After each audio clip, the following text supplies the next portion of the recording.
अस्सलामु अलैकुम हज़रात। इफ़रात और तफरीत का मामला क्या है?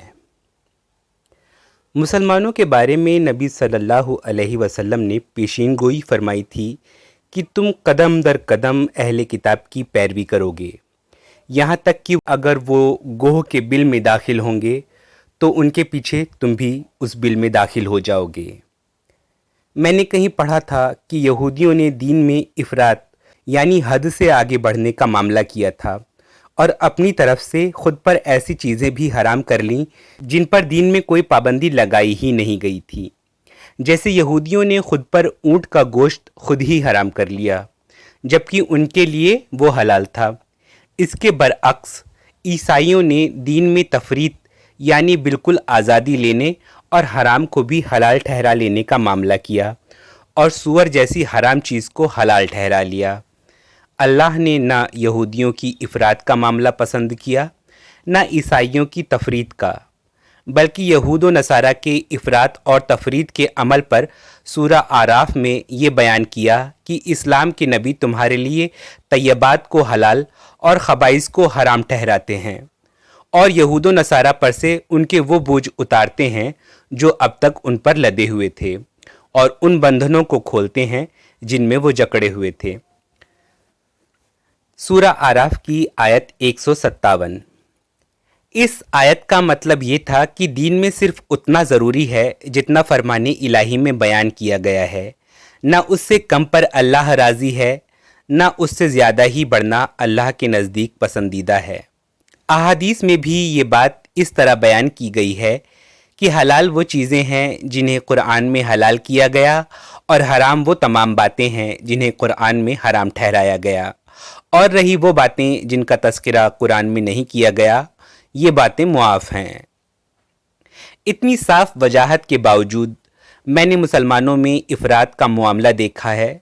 जी हाँ, वैसी ही इफ़रात का मामला जैसी इफ़रात यहूदियों ने अपनाई थी।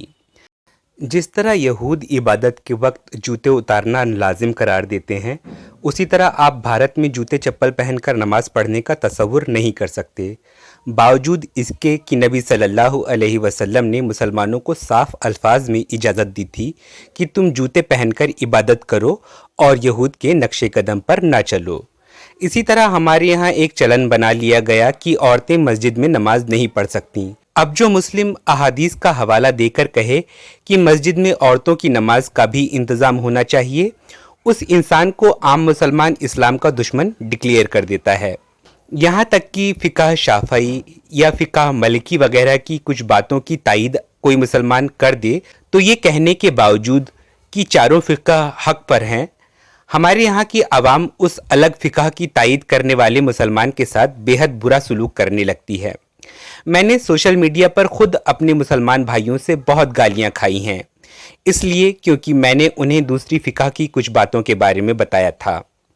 लोगों का रद्द अमल देखकर मैंने यही जाना कि भले ही हमारे लोग यहूदियों से हद से ज़्यादा नफ़रत दिखाते हों, मगर कदम दर कदम हैं ये लोग यहूदियों के नक्शे कदम पर ही।